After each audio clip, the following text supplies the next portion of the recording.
Got a 2019 Chrysler 300 in the bay with a weird noise while steering, and a steering wheel that chatters in your hands.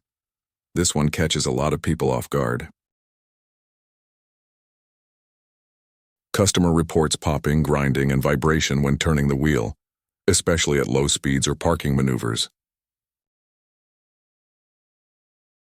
We inspected suspension, tie rods, ball joints, everything checks out, but the noise is coming straight from the steering system.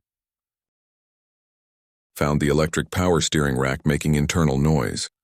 The motor and gear assembly inside the rack are failing, causing the chatter and vibration.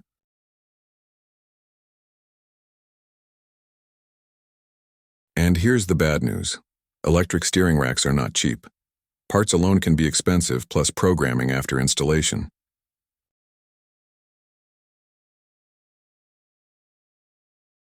Recommended replacement of the electric steering rack to restore proper steering feel and eliminate the noise. Steering noise and wheel chatter?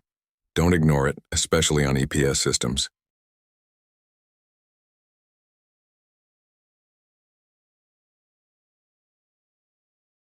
Grease Tech here. Hit like and follow video service information for more breakdowns and mechanical carnage.